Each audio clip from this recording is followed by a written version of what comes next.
ജയറാമേട്ടനും സമൃദ്ധി ചേച്ചിക്കും ഞങ്ങളുടെ എല്ലാവരും വിശ്വാസങ്ങൾ. അതേപോലെ തിരിച്ചങ്ങോട്ട് എല്ലാവർക്കും താങ്ക് യു. എല്ലാവരെയും ശരിക്കും പരിചയമില്ല, എല്ലാവരും പഠിക്കുന്നവരാണോ? സ്റ്റുഡൻസ് ആണ്. ജീനു കാർത്തികേയൻ, സെക്കൻഡ് DC കാലിക്കറ്റ് തന്നെ പഠിക്കുന്നത്. ഞാൻ പ്രിയങ്ക, സെക്കൻഡ് DZ കാലിക്കറ്റിലാണ് പഠിക്കുന്നത്. ഞാൻ ലക്ഷ്മി, പഠിപ്പ് കഴിഞ്ഞിട്ട് ഹൗസ് വൈഫ്. ഞാൻ സ്മൃതി, പ്രൈവറ്റ് ഫേമിൽ വർക്ക് ചെയ്യുന്നു. ഞാൻ ദിവ്യ, പഠിക്കുകയാണ്, സെക്കൻഡ് ഇയർ ലിറ്ററേച്ചർ പഠിക്കുന്നു. ഞാൻ ശ്രീബ, ഒരു ന്യൂസ് ഏജൻസിയിൽ വർക്ക് ചെയ്യുന്നു. സിന്ധ, ബജാജ് അലയൻസിൽ വർക്ക് ചെയ്യുന്നു. ജയറാം, 10 കൊല്ലമായിട്ട് സിനിമയിൽ ഞാൻ സമൃദ്ധ. വിഷു എന്ന് പറയുന്ന ഒരു ആഘോഷം കൊണ്ടാണ് നമ്മളെല്ലാവരും ഇപ്പോൾ ഒന്ന് ചേർന്നിരിക്കുന്നത്. അതായത് പണ്ട് കാലം തൊട്ട് നമ്മുടെ കാരണവന്മാരുണ്ടാക്കി വെച്ചിട്ടുള്ള വളരെ ദീർഘദൃഷ്ടിയോടുകൂടി ഉണ്ടാക്കി വെച്ചിട്ടുള്ള കാര്യങ്ങളാണെന്നാണ് എനിക്ക് തോന്നിയിട്ടുള്ളത്. കാരണം കാർഷിക വിളവെടുപ്പ് നടക്കുന്ന കാലം, എല്ലാ വിളകളും കൊയ്തെടുക്കുന്ന അല്ലെങ്കിൽ മറ്റ് പച്ചക്കറികളായാലും എല്ലാ വിളവുകളെടുക്കുന്ന ഒരു സമയമാണ്, സമൃദ്ധിയുടെ സമയമാണ്. അതിനുവേണ്ടി കർഷകർ ആഘോഷിക്കുന്ന ഒരു ഉത്സവമാണ് വിഷു. പിന്നെ എനിക്ക് തോന്നിയിട്ടുള്ളത് ഒത്തുചേരലുകൾ, എല്ലാവരും കുടുംബത്തിലുള്ള എല്ലാവരും ഒത്തുചേർന്നിട്ട് ഒരുമിച്ച് ആഘോഷിക്കുന്നതിന് വേണ്ടിയിട്ട് ഒരാഘോഷം നമ്മുടെ മുതിർന്ന ആൾക്കാർ പണ്ട് മുതലേ ഉണ്ടാക്കി വെച്ചിട്ടുള്ളതാണ്. കാരണം ഇപ്പോഴാണ് സായിപ്പുമാരൊക്കെ ഓരോ ദിവസങ്ങൾ അവർക്ക് ഒത്തുചേരാൻ വേണ്ടി ഇപ്പോഴാണ് ഉണ്ടാക്കുന്നവർ. വാലന്റൈൻസ് ഡേ അല്ലെങ്കിൽ മദേഴ്സ് ഡേ, ഫാദേഴ്സ് ഡേ അല്ലേ? അപ്പോൾ അത് എന്താ വെച്ചാൽ ആ മദേഴ്സ് ഡേയുടെ അന്നാണ് അവർ ശരിക്കും അമ്മയായിട്ടൊരു ഇൻട്രാക്ഷനും സംഗതികളും. നമുക്കങ്ങനെയില്ല, നമ്മുടെ പൈതൃകം വെച്ചിട്ട് വളരെയധികം ഇതല്ലേ. അപ്പോൾ നമുക്ക് പിന്നെ ഒരു ദിവസത്തേക്കല്ല വിഷു എന്ന് പറഞ്ഞാൽ, ഒരു ദിവസത്തേക്കല്ല, വിഷു കാലമാണ് നമുക്ക്. ശരിക്കും നമ്മൾ തന്നെ ഈ അമൃത TV പ്രേക്ഷകരുമായിട്ട് ഒത്തൊരുമിച്ച് ഇത് വരാൻ കാരണം ഒരു വിഷു അല്ലേ? അതെ, ഈ ആഘോഷമാണ്. അപ്പം ജയറാമേട്ടന് പെരുമ്പാവൂരിലെ വിഷു, ഇപ്പോൾ ഈ മദ്രാസിലെ ലൈഫ് സ്റ്റൈലിലെ തിരക്ക് പിടിച്ച ലൈഫ് സ്റ്റൈലിലെ വിഷു തമ്മിൽ ഭയങ്കര മിസ്സിങ് തോന്നിയിട്ടുണ്ടോ? പ്രത്യേകിച്ച് മക്കൾക്ക് നാട്ടിലെ വിഷു മിസ്സിംഗ് ആണെന്ന് തോന്നിയിട്ടുണ്ടോ എപ്പോഴെങ്കിലും? എനിക്ക് തോന്നുന്നത് ഒരു 90% കേരളം വിട്ട് അല്ലെങ്കിൽ കേരളത്തിലുള്ള മലയാളികൾക്കും ആ ഒരു മിസ്സിങ് ഇപ്പോൾ ഫീൽ ചെയ്യുന്നുണ്ടാവും. ഞാനൊരു വലിയ കൂട്ടുകുടുംബമായിട്ട് ജീവിച്ചിട്ടുള്ള ആളാണ്. സമൃദ്ധ അങ്ങനെ തന്നെയല്ലേ? അങ്ങനെ കണ്ണൂർ വലിയ ഫാമിലിയാണ്. ഗ്രാൻഡ് ഫാദർ, ഗ്രാൻഡ് മദർ, എൻ്റെ അച്ഛൻ്റെ ബ്രദേഴ്സ്, അമ്മയുടെ സിസ്റ്റേഴ്സ്, അങ്ങനെ എല്ലാവരും ചേർന്നിട്ടുള്ള വലിയ കുടുംബമായിരുന്നു. അപ്പോൾ അങ്ങനെ ഉണ്ടായിരുന്നപ്പോൾ വിഷു ആഘോഷിക്കുന്ന ഒരു ഭയങ്കര ഒരു രസം തന്നെയായിരുന്നു. എല്ലാം ഞങ്ങളുടെ കസിൻസ് എല്ലാവരും ഒത്തുചേരുകയും എത്രയോ ദിവസങ്ങൾ അതിൻ്റെ ഒരു എൻജോയ്മെൻ്റ് ഉണ്ടായിരുന്നു. ഇന്ന് എല്ലാവരും പല സ്ഥലത്തായിപ്പോയി. അപ്പോൾ പഴയ ഓർമ്മ എൻ്റെ മക്കളോടൊക്കെ പറഞ്ഞു കൊടുക്കാന്നുള്ളതല്ലാതെ ഇതില്ല. അതാണ് ശരിക്കും എൻ്റെ മക്കളാണത് മിസ് ചെയ്യുന്നത്. സമൃദ്ധ എങ്ങനെയായിരുന്നു ഒരു?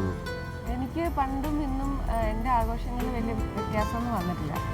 വിഷു ആയിക്കഴിഞ്ഞാൽ ഭയങ്കര വീട്ടിലെ നേരത്തെ പറഞ്ഞ പോലെ എനിക്ക് ഒരുപാട് കസിൻസ് ഒക്കെ ഉണ്ട്. അപ്പോൾ എല്ലാവരും ഒന്നിച്ച് ഒരു വീട്ടിൽ ഉണ്ടാവും. കണ്ണൂരാണ്, എറണാകുളത്താണ്? കണ്ണൂർ. എൻ്റെ എറണാകുളത്ത് ഞാൻ മാത്രമേ ഉള്ളൂ. എൻ്റെ കസിൻസ് എല്ലാവരും, ഞങ്ങളുടെ കുടുംബക്കാരെല്ലാവരും കണ്ണൂരാണ്. അപ്പം കണ്ണൂർ എൻ്റെ വീട്ടിലായിരിക്കും മിക്കപ്പോഴും എല്ലാവരും ഒത്തുകൂടുക. അന്ന് വലിയ സദ്യ ഉണ്ടാവും, പടക്കം പൊട്ടിക്കും. എനിക്ക് തോന്നിയിട്ടുണ്ട്, ഞാൻ സമൃദ്ധയുടെ കൂടെ ഒരു സിനിമ അഭിനയിച്ചപ്പോൾ 5-ൽ ഒരാൾ അർജുന എന്ന് പറയുന്ന സിനിമ. സമൃദ്ധയുടെ അമ്മ കണ്ണൂരാണ്. അമ്മ വളരെ സമൃദ്ധയും അമ്മയും കൂടിയിട്ട് വളരെ ഫോർമലായിട്ടൊക്കെ ഞങ്ങളോടൊക്കെ സംസാരിക്കുമ്പോൾ സുഖമായിരിക്കുന്നു, അതെ അതെ എന്തുണ്ട് വിശേഷങ്ങൾ. ഞങ്ങളൊന്ന് അങ്ങോട്ട് മാറിക്കഴിഞ്ഞാൽ ആ കണ്ണൂർ ഭാഷ ഇങ്ങോട്ട് കയറി വരും. ഞാനും തടിച്ചിരുന്ന് സംസാരിക്കും, ഞങ്ങൾക്ക് കണ്ണൂർ ഭാഷയെ വരുള്ളൂ. പറഞ്ഞിട്ട് ഷൂട്ടിങ് വന്നിട്ട് ബഡ്ജറ്റ് ഭയങ്കര പിന്നെ അവിടെ സദ്യ അല്ലല്ലോ അല്ലേ, നോണൊക്കെ. അതാണ് ഞാൻ അതെ അതെ, വടക്കോട്ട് അങ്ങനെയാ, കണ്ണൂരൊക്കെ ശരിക്കും ബിരിയാണി, ഓണം വിഷു ഒക്കെ. പക്ഷെ 2 സെക്ഷൻ ഉണ്ട് കോഴിക്കോട്, സദ്യ ഉണ്ട്. ഞാൻ ശ്രദ്ധിച്ചിട്ടുണ്ട്, എറണാകുളത്ത് വിഷുവിന് ഞങ്ങള് എന്തെങ്കിലും ബിരിയാണിയോ മറ്റോ വീട്ടിൽ വെച്ചു എന്ന് പറഞ്ഞു കഴിഞ്ഞാൽ ഭയങ്കര പെറ്റ് പോലെയാണ്. അതെ അല്ലേ? ഞങ്ങളുടെ അങ്ങോട്ട് എല്ലാവർക്കും വിഷു ഓണം എന്നൊക്കെ പറയുന്ന ദിവസങ്ങളിലാണ് അങ്ങനെ എന്തെങ്കിലും ഉണ്ടാക്കുന്നത് വീട്ടിൽ. തെക്കോട്ടൊന്നും കണ്ടിട്ടില്ലാത്തൊരു പ്രത്യേകതയാണ്. കുറേ കാലം കഴിയുമ്പം ഈ ഉള്ള ഒരു സെലിബ്രേഷനൊക്കെ ഒരു കുറവ് വരും തോന്നുന്നുണ്ടോ? എനിക്കിപ്പോൾ ഇപ്പോഴത്തെ കുട്ടികൾക്ക് തന്നെ ഇല്ലാണ്ടായി വരുന്ന ഒരു ഫീലിംഗ്. അതെനിക്ക് തോന്നുന്നു ഇനി കൂടി വരുന്ന എനിക്ക് തോന്നുന്നത്. ഇപ്പോൾ ഈ ഒരു അവർക്ക് ഈ ആഘോഷങ്ങൾ ശരിക്കും ഉണ്ട് കേട്ടോ. ഈ പണ്ടത്തെ പോലെയല്ല, എല്ലാ സ്ഥലത്തും ആഘോഷങ്ങളുണ്ട്. പക്ഷേ അത് വളരെ ഈ ഒരു കുടുംബപരമായിട്ട് അങ്ങനെ ആഘോഷിച്ചിരുന്നത് ഇപ്പോൾ പല ക്ലബ്ബുകളും അതും ഇതും ചേർന്നിട്ട് കൂട്ടായിട്ടാണ് ആഘോഷിക്കുന്നത് മാത്രം. ഇപ്പം മിക്കവാറും ഈ ഫിലിം ഫീൽഡ് അന്വേഷിച്ച് സെറ്റിൽ വെച്ചിട്ടായിരിക്കും ആഘോഷങ്ങളൊക്കെ പല നടക്കാറ്. അപ്പോൾ വീട്ടിലുള്ള ആ ഒരു ഇത് മിസ് ചെയ്യാറുണ്ടോ ഇവിടെ വെച്ചിട്ട്? ഇല്ല കേട്ടോ, എന്നെ സംബന്ധിച്ചിടത്തോളം ഈ ഒരു സിനിമ ഞാൻ വർക്ക് ചെയ്യുമ്പോൾ അതിനകത്തുള്ള എല്ലാവരും, ഒരു ഡയറക്ടർ തൊട്ട് ക്യാമറമാൻ തൊട്ട് അതിനകത്ത് 10, 30, 40 ദിവസം ഞങ്ങൾക്കൊക്കെ ചായ കൊണ്ട് തരുന്ന ആളുകൾ തൊട്ട് ഞങ്ങളെല്ലാം ഒരു കുടുംബം പോലെയാണ്. ഈ ജോലി ഉണ്ടെങ്കിലാണ് ഒരു സന്തോഷമായിട്ട് വീട്ടിൽ നമുക്ക് ഇരിക്കാൻ പറ്റുള്ളൂ. ജയറാമേട്ടൻ ഭയങ്കര നൊസ്റ്റാൾജിയുടെ ആളാന്ന് കേട്ടിട്ടുണ്ട്. അല്ല, അങ്ങനെയില്ല. അപ്പം ഈ ഒരു സന്തോഷം എന്നും ഉണ്ടാവുക, എന്നാലാണ് നമുക്ക് എല്ലാ സന്തോഷങ്ങളും എൻജോയ് ചെയ്യാൻ പറ്റുള്ളൂ. വീട്ടിൽ ആഘോഷിക്കുന്ന സമയത്ത് വിഷു ഓണങ്ങളൊക്കെ വീട്ടിൽ ആഘോഷിക്കുന്ന സമയത്ത് പുറത്തു പോകാൻ ആഗ്രഹിക്കുന്നുണ്ട്. പുറത്തു പോയി ആഘോഷിക്കാറുണ്ട്. അതോ വീട്ടിൽ തന്നെ കുട്ടികളെ കൂടെ ഇരുന്ന്? വീട്ടിൽ തന്നെ കേട്ടോ. മാക്സിമം സമയം വീട്ടിൽ ചിലവഴിക്കുന്ന ഒരാളാണ് ഞാൻ. ഇപ്പോൾ മദ്രാസിൽ പോയാലും അങ്ങനെ പുറത്തു പോകാറില്ല.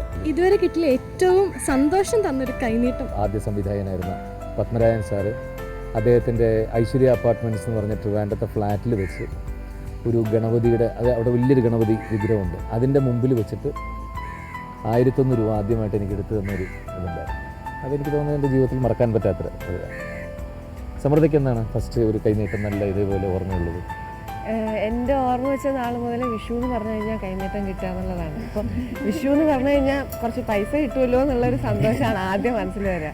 പക്ഷെ ഞാൻ ഭയങ്കര പിശുക്കിയായത് കാരണം എത്രയോ ചെറുപ്പം മുതൽ കിട്ടിയ പൈസ ഞാൻ ഇന്നും സൂക്ഷിച്ച് വെച്ചിട്ടുണ്ട് ഉപയോഗിക്കാതെ. എൻ്റെ കസിൻസൊക്കെ കിട്ടിക്കഴിഞ്ഞാൽ ആ ഒരാഴ്ചയിൽ തന്നെ അതൊക്കെ ചോക്ലേറ്റൊക്കെ വാങ്ങി തീർക്കും. പക്ഷെ ഞാനത് സൂക്ഷിച്ച് വെച്ചിട്ട് ഇപ്പോഴും എൻ്റെ കയ്യിൽ ഇത്ര നാളും കൂട്ടി വെച്ചിരിക്കുന്ന ഒരു വിഷു കൈനീട്ടം എൻ്റെ കൈനീട്ടം കൊടുക്കുന്ന ശീലമില്ല. അത് ഇപ്പോഴല്ലേ ആയിട്ടുള്ളൂ. അതുവരെ ഞാനും നിങ്ങളെ പോലെ ഒരു എന്താ പറയാ കൈനീട്ടം വാങ്ങിയിട്ടുള്ള ശീലം മാത്രമേ ഉള്ളൂ. ഇപ്പൊ പക്ഷെ എല്ലാവരും എൻ്റെ അനിയത്തിമാരും അനിയന്മാരൊക്കെ ചോദിച്ചു തുടങ്ങിയിട്ടുണ്ട്, ഇപ്പൊ ഇനിയും ഞങ്ങൾക്കും തരണമെന്ന്. അപ്പൊ ഈ വിഷു തൊട്ട് ഞാൻ അങ്ങോട്ടും കൊടുക്കും. എന്തെങ്കിലും ഒരു കാരണം കൊണ്ടായിരിക്കില്ല നമ്മൾ എപ്പോഴും വിഷു വരണം എന്ന് ആഗ്രഹിക്കുന്നത്. അപ്പം വിഷുവിന് എന്ത് ഘടകമാണ് എന്നും അത് ഇനിയും അടുത്ത കൊല്ലവും വരുമല്ലോ എന്ന് ആഗ്രഹിപ്പിക്കുന്നത് എന്താണ്? എന്നെ സംബന്ധിച്ചിടത്തോളം ഞാൻ നേരത്തെ പറഞ്ഞ പോലെ തന്നെയാണ്. ഈ കുട്ടിക്കാലത്ത് വിഷു ഏറ്റവും കൂടുതൽ എൻജോയ് ചെയ്യുന്നത് ഈ 2 മാസത്തെ അവധി, ഏപ്രിൽ മെയ് മാസങ്ങളിലെ അവധിക്കാലം ആയതുകൊണ്ട് വിഷു എന്ന് പറയുന്നത് നമുക്ക് വിഷുക്കാലം, ആ വിഷുക്കാലം മുഴുവൻ പുതിയ സിനിമകൾ റിലീസായിട്ടുണ്ടെങ്കിൽ അത് കാണാൻ പോവുക.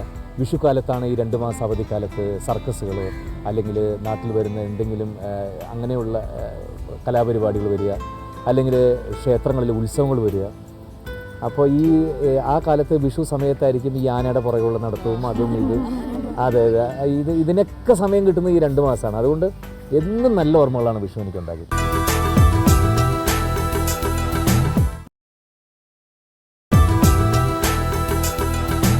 ജയറാമേട്ടൻ ആനക്കമ്പക്കാരനാണല്ലോ. ആനക്കമ്പില്ലാത്ത ഏത് മലയാളികളും, തീർച്ചയായിട്ടും ഞാൻ അങ്ങനെ ഏതൊരു മലയാളിയും ഒരു ചങ്ങലയുടെ ശബ്ദം കേട്ട് കഴിഞ്ഞാൽ ഓടി ജനലിൽ വന്ന് നോക്കുക ആന പോകും. അതെ. അപ്പം ആനയുടെ ഹാരാസ്മെന്റിനെ പറ്റിയിട്ട് ഇപ്പം എപ്പോഴും പേപ്പറിൽ കാണാമല്ലോ, ആന ഇടയുന്നതും അങ്ങനെയൊക്കെ. അപ്പം അങ്ങനെയുള്ളൊരു അവസ്ഥയിൽ ആനകളെ ഇങ്ങനെ എഴുന്നള്ളിച്ച് കൊണ്ടുവരേണ്ട ഒരു ആവശ്യം, അല്ലെങ്കിൽ ജയറാമേട്ടൻ്റെ അഭിപ്രായം എന്താ? നൂറ്റാണ്ടുകളായിട്ട് നമ്മുടെ ഇവിടെ ക്ഷേത്രങ്ങളുടെ ഉത്സവങ്ങളും അതിൻ്റെ ഒരു ഭാഗമാണ്. നമ്മൾ വിഘ്നേശ്വരൻ എന്ന് സങ്കല്പിക്കുന്ന, ഗണപതി എന്ന് സങ്കല്പിക്കുന്ന അതിൻ്റെ പുറത്താണ് ഈ ഉത്സവങ്ങളെ ആഘോഷിക്കുന്നത്. പിന്നെ ടൂറിസം പ്രൊമോട്ട് ചെയ്തതോടുകൂടി സായിപ്പന്മാരെ മുഴുവൻ അട്രാക്ട് ചെയ്യാനായിട്ട് ഗജമേളകളും അതുകൂടി, ആന സവാരി കൂടി. ഏത് കടയുടെ ഉദ്ഘാടനത്തിനും വാതിക്കൊരു 3 ആനയെ നെറ്റിപ്പട്ടം കെട്ടിച്ച് നിർത്തിയിരിക്കുന്നത് കണ്ടിട്ടില്ലേ? അപ്പോൾ ഇതിനെല്ലാം ഇതായപ്പോൾ പിന്നെ എന്താ പറ്റിയെന്ന് വെച്ചാൽ, ഈ പണ്ട് ഈ സോമിൽസ് ഇല്ലേ, അവിടെ ഈ ടിമ്പർ, അതിന് മരം വലിക്കാനൊക്കെ ആനയെ ഉപയോഗിച്ചു. ഇപ്പോൾ അവിടെയൊക്കെ ക്രെയിനായി കഴിഞ്ഞു. അപ്പോൾ ആ ഒരു 6 മാസം ആനയ്ക്ക് ജോലിയില്ല. ഈ 6 മാസമുള്ള ഈ ഉത്സവകാലങ്ങളാണ്. അപ്പോൾ ആ സമയത്ത് അതിനെ മാക്സിമം യൂട്ടിലൈസ് ചെയ്യണം ഈ 6 മാസം. അതാണ് ഈ കുഴപ്പങ്ങളുണ്ടാകുന്നത്. അപ്പോൾ അതിന് എനിക്കൊരു റെമഡി തോന്നിയിട്ടുള്ളത്, ഈ ആനയ്ക്ക് ആനക്കാരനോടൊരു വിശ്വാസം വരണം. കാരണം അവർ തമ്മിലുള്ള അറ്റാച്ച്മെൻറ്റ് അങ്ങനെയാണ്. അതിന് തീറ്റ കൊടുക്കുന്ന അതിൻ്റെ പ്രൊട്ടക്ഷൻ എന്ന് പറഞ്ഞാൽ ആനക്കാരനാണ്. ഇത് ഡെയിലി ഓരോ ആനക്കാരെ മാറ്റിക്കൊണ്ടിരിക്കും. ഇന്ന് അയാൾക്ക് പണിയില്ല എന്ന് പറഞ്ഞാൽ മറ്റേ നിനക്ക് കഴിക്കാൻ വിടാം എന്നാൽ നീ കൊണ്ടുവെക്കുക. അവനിതിനെ നോക്കാനോ അതിൻ്റെ മർമ്മങ്ങളോ കാര്യങ്ങളോ ഒന്നും അറിയില്ല. ഒരു 6 മാസം 1 വർഷം ഒരു കോഴ്സ് വെച്ചിട്ട് ആ കോഴ്സ് പാസ്സായി സർട്ടിഫിക്കറ്റുള്ള ആനക്കാരന് ആന കൊണ്ടുകിടക്കാവൂ. അങ്ങനെ വെച്ചാൽ കുറച്ചും കൂടി അതിനെ കാര്യങ്ങളായിട്ട് അറിയാൻ പറ്റും. പിന്നെ ഈ ഉത്സവങ്ങളുടെ ഡ്യൂറേഷൻ ടൈം കുറയ്ക്കുക. കാലത്ത് 7 മണിക്ക് തുടങ്ങിക്കഴിഞ്ഞാൽ ഉച്ചയ്ക്ക് 12:30 1 മണി വരെ ഈ ആനയെ നിർത്തുക. അതിനിടയ്ക്ക് തീറ്റയും വെള്ളമില്ല. അത് കഴിഞ്ഞാൽ തിരിച്ച് 4 മണിക്ക് അടുത്ത് തുടങ്ങുകയും പിന്നെ രാത്രി വെളുക്കുവോളതായി. ആ ടൈമൊക്കെ കുറച്ചാൽ ഇത് എന്നും നമുക്ക് സന്തോഷിക്കാവുന്ന നല്ലതിന്. ഇനി ആളുകളുടെ ആറ്റിറ്റ്യൂഡും ഉണ്ട് കേട്ടോ. 2 ദിവസം മുമ്പ് പേപ്പറിൽ കണ്ടില്ലേ ഒരു ആന, ശരിക്കും ഇപ്പം അന്വേഷിച്ചപ്പോഴാണ് അതിൻ്റെ പുറത്ത് 10 പേരുണ്ടായിരുന്നു. ആ ലോക്കലായിട്ടുള്ള ആൾക്കാർ മുഴുവൻ അതിൻ്റെ പുറത്ത് കയറി ഡാൻസ് ചെയ്യുക, ഇത് ചെയ്യുക. അതായത് ഇത് വേണ്ടത്. പിന്നെ ഈ മൊബൈലിൽ ഇപ്പോൾ ഈ ഫോൺ വന്ന പിന്നെ വലിയ തലവേനയാണ്. ഈ ആനയുടെ ഇതിൻ്റെ ഇടയിൽ കൂടെ കയറിയിട്ട് ആൾക്കാർ കൊമ്പ് പിടിച്ചിട്ട് എടുത്തടാ ഫോട്ടോ. ഇത് പെട്ടെന്ന് ഒരാൾ വീഴില്ലേ. നമ്മൾ തന്നെ ഷൂട്ടിങ്ങിന് കണ്ടിട്ടില്ലേ? ഒരു 25% ആൾക്കാരാണ് സമൃദ്ധ ഒരു സ്റ്റില്ല് എടുത്തോട്ടെ അങ്ങനെ ചോദിച്ചിട്ട് സ്റ്റില്ല് എടുക്കുന്നവര്. ഇത് ഭയങ്കര അധികാരത്തോടെ വന്നിട്ട് ഒറ്റ നിപ്പാണ്. സുഖമാണ്. അപ്പൊ പടമൊന്നുമില്ലേ? കണ്ണൂരാ വീട്? അങ്ങനെ എടുക്കുന്നവരാണ്. അപ്പോൾ ഇതേപോലെയാണ് ഈ ആനയുടെ അടുത്ത് പെട്ടെന്ന് എന്നിട്ട് രണ്ടുപേരും ഇപ്പുറത്ത് നിന്നിട്ട് എടുത്തടാ ഡേങ്. ജയറാമേട്ടൻ സ്റ്റേജ് ഷോ ഒക്കെ ചെയ്യാറില്ലേ തായമ്പകയില്? ചെയ്തിട്ടുണ്ട്. അപ്പൊ ശരിക്കും ഒരു നടനേക്കാൾ കൂടുതൽ ഒരു തായമ്പക വിദ്വാനായിട്ട് അറിയപ്പെടാൻ ആഗ്രഹിക്കുന്നുണ്ടോ, അതോ അങ്ങനെ ഇഷ്ടാവുന്നുണ്ടോ? അതിൽ താല്പര്യമുള്ള വിഷയമായിരുന്നു. പിന്നെ അത് ചെയ്യുന്നത് ഏറ്റവും അതിൻ്റെ എക്സ്ട്രീമായിട്ടുള്ള ആൾക്കാരുടെ കൂടെ അത് പൊട്ടണം എന്നുള്ള ആഗ്രഹം ഉണ്ടായിരുന്നു. അങ്ങനെയാണ് അതിൽ ഈ മട്ടന്നൂർ ശങ്കരമാര, പെരുവനം കുട്ടന്മാരാരെന്നൊക്കെ പറഞ്ഞാൽ അവരുടെയൊക്കെ കൂടെ ആ കുട്ടിക്കാലത്ത് പഠിച്ചിട്ടുണ്ട്. അവരുടെ കൂടെ കൂടി ആയപ്പോൾ അത് കുറച്ചും കൂടി നല്ല രീതിയിൽ ചെയ്യാൻ പറ്റുന്നതാണ്. വിഷു എന്ന് പറഞ്ഞു കഴിഞ്ഞാൽ കുട്ടിക്കാലത്ത് ഈ ആനകളുടെ പുറകെ 2 മാസം അവധി. അതുപോലെ തന്നെ നമ്മുടെ ഓരോ പ്രായത്തിലും നമ്മുടെ കോൺസെപ്റ്റ്സ് മാറുമല്ലോ. അത് ചെറുപ്പത്തിൽ വിഷു എന്ന് പറഞ്ഞാൽ ഇങ്ങനെ, പിന്നെ കുറച്ച് കഴിഞ്ഞ് കഴിഞ്ഞാൽ കൗമാരത്തിൽ വേറൊന്ന്, പിന്നെ കല്യാണം കഴിഞ്ഞതിന് മുമ്പ് ഫിലിം ഫീൽഡിൽ വന്നതിന് ശേഷം, പിന്നെ കുട്ടികളായതിനു ശേഷം ആ ഒരു കോൺസെപ്റ്റ് വ്യത്യാസമല്ല. നമ്മൾ കുറേ നേരം ഇവിടെ ഇങ്ങനെ ഇരിക്കുന്നു, നമുക്കിനി കുറച്ച് നേരം നടന്നുകൊണ്ടെങ്കിലും സംസാരിക്കാം അല്ലേ? ഈ ഉത്തരം അങ്ങനെ പറയാം. വാ, നമുക്ക് ഓരോ കാലഘട്ടത്തും ആഘോഷങ്ങൾക്ക് ഓരോ സന്തോഷങ്ങളാണ് കിട്ടും. ഇപ്പോൾ ഈ കുട്ടിക്കാലത്ത് ഒരുമിച്ച് എല്ലാവരും ഒത്തൊരുമിച്ച് ആഘോഷം എന്ന് പറഞ്ഞിട്ട് എന്നും അത് സാധിച്ചൊന്നും വരില്ല. അപ്പോൾ അന്നുണ്ടായിരുന്ന ആ കിട്ടുന്ന 1 രൂപയ്ക്ക് ഉണ്ടായിരുന്ന സന്തോഷം, അതിനുശേഷം കുറച്ചുകൂടി പ്രായമായ ശേഷം അച്ഛൻ്റെ അമ്മയിൽ നിന്നും അത് മേടിക്കുന്ന ഒരു സന്തോഷം, ഇപ്പോൾ ഭാര്യയും കുട്ടികളുമൊക്കെ ഒരുമിച്ചത് ആഘോഷിക്കുന്നൊരു സന്തോഷം. അപ്പോൾ ഓരോ കാലഘട്ടത്തും അത് വേരി ചെയ്തിരിക്കും. സമൃദ്ധിക്ക് പിന്നെ അത് ഭാര്യ കുട്ടികളുമായിട്ട് യേശുദാസ് സാറിനോട് അഭിനയിക്കുന്നുണ്ടെന്ന് കേട്ടു. മറ്റേ ഇപ്പൊ ഈ അതിനാണ് ഈ താടിയൊക്കെ വെച്ചത് ആദ്യം.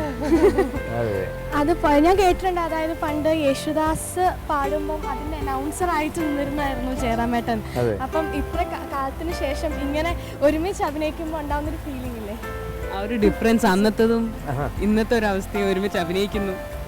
ദാസേട്ടൻ്റെ സ്റ്റേജിൽ ദാസേട്ടൻ്റെ കൂടെ അനൗൺസർ പ്ലസ് ടൈമിംഗ് ഇൻസ്ട്രുമെൻറ്റ്സ് വായിക്കുക, ഇൻട്രോയിൽ മിമിക്രി കാണിക്കുക, അങ്ങനെയാണ് ശരിക്കൊരു മിമിക്രിയുടെ ആ കാലഘട്ടം തുടങ്ങുന്നത്. അങ്ങനെയായിരുന്നു. പിന്നെ ആ ദാസേട്ടൻ്റെ ശബ്ദത്തിൽ സിനിമയിൽ എത്രയോ പാട്ടുകൾ പാടാൻ പറ്റുന്നൊക്കെ ഉള്ളത് ഭയങ്കര ഭാഗ്യമായിട്ടുള്ള കാര്യമല്ലേ? സമൃദ്ധി ഇപ്പോൾ ഏതാണ് പുതിയ പ്രോജക്റ്റ്? ഞാനിപ്പോൾ അറബി കഥ കഴിഞ്ഞു, ശ്രീനിയേട്ടൻ്റെ കാലഘട്ടം. ആ, ദുബായിൽ വെച്ചിട്ട് കഴിഞ്ഞു. ഗൾഫ് എക്സ്പീരിയൻസ് ഒക്കെ ഒന്ന് പറയും. ഗൾഫ് എക്സ്പീരിയൻസ് എന്ന് പറയുന്നത് അവിടെ ചൈനക്കാരിയാണ് നായിക ഈ സിനിമയിൽ. അപ്പം എനിക്ക് ഈ സിനിമയിൽ ചൈനീസ് ഭാഷ പറയാനുമുണ്ട്. എല്ലാം കൂടിയിട്ട് എൻ്റെ ഇത്രയും ദിവസം ഗൾഫിൽ എനിക്ക് ഇത് തന്നെയായിരുന്നു പണി, അവളുടെ അടുത്ത് ചൈനീസ് ഭാഷ പഠിക്കല് ഭയങ്കര പാടായിരുന്നു. ചൈനീസ് ഫുഡും കൂടി കറക്റ്റായിട്ട് പഠിച്ച അച്ഛന് ഹോട്ടലിൽ കാര്യങ്ങൾ. ഞാൻ നോട്ടീസ് ചെയ്ത ഒരു കാര്യം, നമ്മുടെ നാട്ടിലുള്ളതിനേക്കാളും ഷൂട്ട് ചെയ്യുമ്പോൾ കാണാൻ ആളുകൾ അവിടെ. നമുക്കിപ്പോൾ ഇവിടെ അങ്ങനെ ഷൂട്ടിംഗ് നടക്കുന്ന ഒരുപാട് ആൾക്കാർ കൂടില്ലല്ലോ. അവിടെ മലയാളികളൊന്നുമില്ല, പാകിസ്ഥാനികളൊക്കെ കൂടി ഭയങ്കര അതിശയം തോന്നും. അതായത് ലോകം വളരെ ചെറുതാവുകയും ആളുകൾ തമ്മിലുള്ള ബന്ധം വളരെ അകന്നു പോവുകയും ചെയ്തൊരു സംഗതിയല്ലോ ഇതൊക്കെ. പണ്ടൊക്കെ നമുക്ക് ദുബായിക്ക് പോവാന്ന് പറയുന്നത് പായ്ക്കപ്പലിലൊക്കെ കയറി എത്രയോ ദിവസം രാവും പകലും ഭക്ഷണമില്ലാതെ ഒരുപാട് ഉരുവിൽ കയറി ഒരുപാട് പേര് മരിക്കുക വഴിക്കൊക്കെ, അങ്ങനെ ഏതോ കടപ്പുറത്ത് പോയി ഇറങ്ങുക. അപ്പം അങ്ങനെയൊക്കെയുള്ള അവസ്ഥ മാറിയിട്ട് ഇന്ന് കാലത്ത് ഇന്ന് രാവിലെ ഇറങ്ങുന്ന പത്രം ഇവിടെ നമുക്ക് 8 മണിക്ക് 7 മണിക്ക് അവിടെ കിട്ടും. ഇന്ന് രാവിലെ അവിടെ പോയി ജോലി തീർത്തിട്ട് ഉച്ചയ്ക്ക് ഊണ് കഴിക്കാൻ ഇവിടെ എത്തുന്നവരാണ് എല്ലാവരും.